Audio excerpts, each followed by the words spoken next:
But everybody knows about the outside corner of a field. And I got a very visible RJ set there with some Oklahoma suicide sauce down in that, right on the outside corner. But what makes the outside corner good is what are they going to eat? And we have a very good pheasant pack rat type of an edge over here. The cattle are off the pasture, so there's nothing exciting about the pasture anymore other than a travel way. The green wheat, just what its value is that's an easy way for the cows to walk right down the field. And then finally we got just one of man-made outside fence corners next to a standing wheat stubble. It's the wheat stubble is what makes the set location good, not the outside fence corner. It's the wheat stubble. If coyotes are coming along this edge, they maybe even choose to hunt. One of them hunt on this side of the fence, while the others are hunting a little bit further out, trying to draw their prey into their grass. So grass, can't say that word. Anyway, the fence corner is good if you have a reason for the coyotes to be here. Good spot. We'll see how it goes. There's the corner of the field that I just filmed, and I'm coming down this fence line because this draw interests me. It's a way for the cows to come instead of along a fence, but they can use the lower draw. But just a minute ago I says one of the coyotes might even be hunting on this side of the fence, and I got good scat. So I got my intuition fairly right. This is easier to walk in here than that. One coyote will be hunting that side, I guarantee you, and that's what that trap is for down there. I'm gonna look down at the bottom. I could put a set right here, but grass is a little harder to blend than bare dirt, and I'm guessing I can find some bare dirt down at the bottom of the draw, and I'll catch this coyote down. So here I am in the bottom of this draw. One of the things I look for for fence crossings and whatever is it has to be open. In other words, if I just had all this tumbleweed here and brush right here and that was it, then they're not using it. But we got some open areas here coming through here, so a coyote, it will work this area. But as I found some scat just up the hill, look what I found. Another pile of scat. So they are wanting to be here. For my style of trapping, this is a case where I will put a trap right there. We got that coyote. That's a dead coyote there. He's told us right where he wants to be. It's a good dirt for me. So I'll blend this out and we'll make ourselves a scent post, trail set. And yeah, there's no trail right here, but I will make it into a trail. And we'll get this coyote right down here. So we got a trap at the corner. I got a trap right here. This looks like it could be a good spot. I don't think there's anything really this way that jumps out at them. I think it's more of this fence line here. I'll look down this drainage a little bit and see if there's another spot to pick them up, because maybe they will run this lower draw, just like my book 1 Square Mile talking about. It is a travel way, so we'll see. But certainly got them right here, so good stuff. In this set, I thought it'd be fun for you to maybe see this. So I found that old fence post, and we're going to kind of use it as a slide projection, a place for me to put some gland lure. I moved the scat right there over to the side for me to work it, but let me set this down.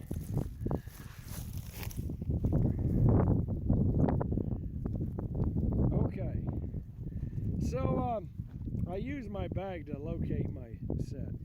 Let's first off, I'm using super stakes, and something I haven't mentioned before, and one of the problems with super stakes is you got to clean them out at each at each use. And one of the ways I do that is I just take a drill bit that fits inside there and I can clean it out.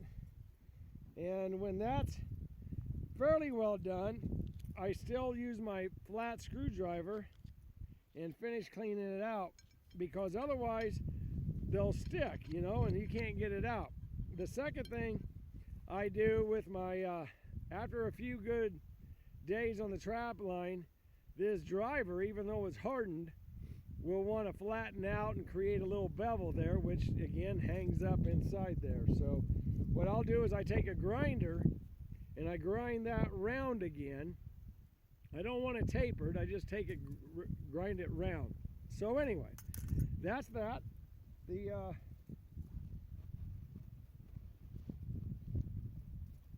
I know this particular trap pan is a little bit solid, so let me adjust that just a hair. I like them when they can stay up, but that's about it. All right, so let's begin the set. I got my fence post here. I got my scat moved out of the way. As always with walkthroughs, and I got some roots here, I want to get some dry ground here. And I'm gonna have to chop out those roots. So I got a little dry dirt. Of course, I got plenty of dry dirt around here. But I gotta put, I'm basically gonna center this post and I'm gonna smear my gland lure there. It's not a true projection, it's just a different way. I could have easily used a corn stalk right there. I could have used wheat stubble, but just for my own change up, this was picked up about 6 feet away, so it's going to blend right in normal. And this is very cloddy ground. I would rather over dig a little bit here as to under dig, just to make sure I can always bring the trap up, but you can't. I want it slightly below ground, and I'm going to put about 3/8 inch dirt over the top to 1/2 inch. So I got that in. Let's go ahead and pound this stake in. I thought it'd be fun to watch this pasture set up with you guys.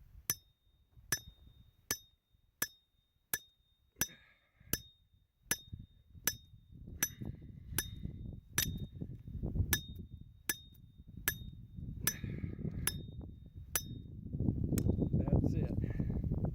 Having that makes all the difference in the world, to have it beveled out. All right, pull back on it. Make sure a mule deer doesn't run off with it. I didn't see any mule deer sign, and I hope that holds true.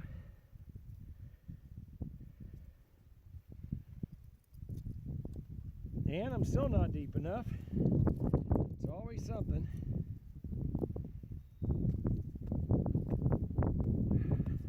I didn't realize this one had a shock spring to it, so that created its own issue. This ground is so cloddy that sometimes you lose the integrity of your trap bed. I don't know if any of you ever experienced that or not, but it could be to a point.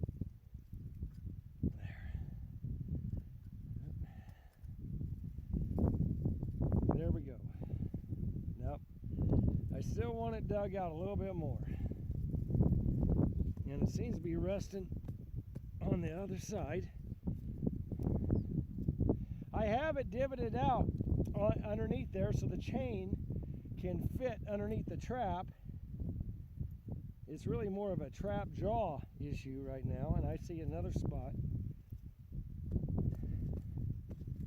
Walk away from your sets knowing they're good. That's the best advice I can give anybody. If you walk away from your set thinking you could have done more, You walked away too soon. Right now, this is kind of with the cloddy ground. It's kind of my trap is kind of tippy. It's wanting to roll a little bit. It's going to take quite a bit of packing to get this settled up straight. Yep.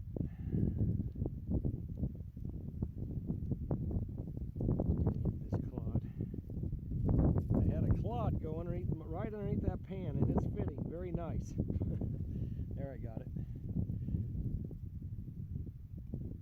I really need to probably go and get just some dry dirt and bed it in, because this is just too it acts like it's like I'm bedding in marbles right now. I'm going to sip some of this good dirt out, and I'll pitch the rest of that. I'll do the same thing on this side. I'll sift some of the good dirt and get rid of them clods. And I'm just doing it on the side of the trap. I'm not doing it over the trap bed.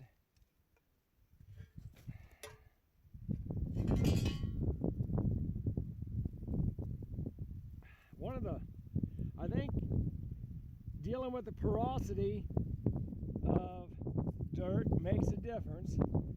You know, wet soil packs very good, but can freeze down. So there's advantages and disadvantages. Here I'm in a pasture, so you get very hard. The ground doesn't get, it's very compacted from cloven foot animals.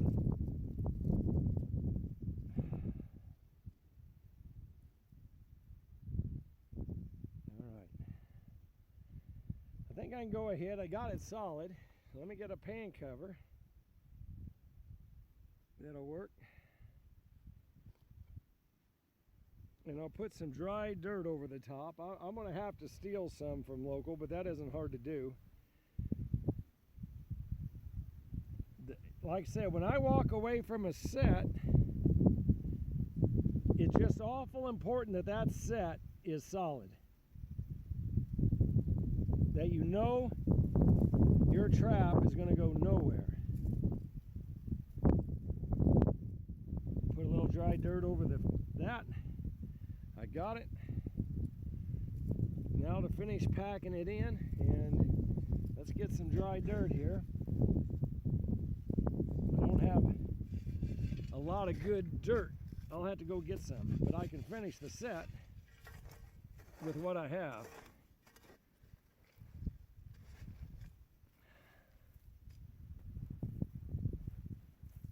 I'm kind of blending that out a little bit. There we go. All right. So as always, let's find that pan center. And I'm brushing it over the spring levers, back and forth, real light. And I'm packing that as tight as I can around that trap. That way when the coyote walks up, it moved a little bit there, so I'm going to pack a little bit behind it. That way when the coyote walks up, he doesn't feel it soft leading into your set. If he touches the spring lever, nothing moves. He doesn't want to feel, you don't want him to feel movement. The only soft spot is going to be that trap. So I have that. I have my post right here lined up with the center of my trap. So that's done. I can blend that back, make sure there's no clods right there. I might have enough dirt here to finish this set up.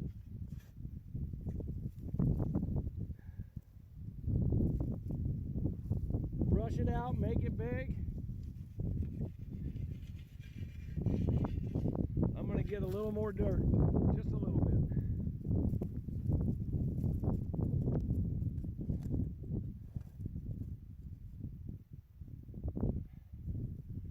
Let's go the other way. And I got some of that gamma grass in it. So now, my set's done. I'm going to go ahead and basically position this. Wind is coming this way. That's the way the wind is coming up. So I'll go ahead and keep a little of this for future coyotes. And put this in my bag. And we're ready to gland lure and urine right here. And I'll bring the camera over in just a second. Let's get this. I have kind of a system here so I don't forget anything. When I get done with the task, I finish the task. I put it up. So I got some High Hills gland lure here. I'm going to smear a little of that lure. Not much. More. I got more here than I need. Just a little bit. Tell you what I'm going to do. I'm going to try to smear it into this crack. I'll smear it on top. Right there. So the gland lure is right at the end of the point. I'm going to put a little urine right here on the wood. Kind of saturate a little bit. And I put a little bit on my scat. Let's come around here and I'll show you the set, the completed set that we are part of.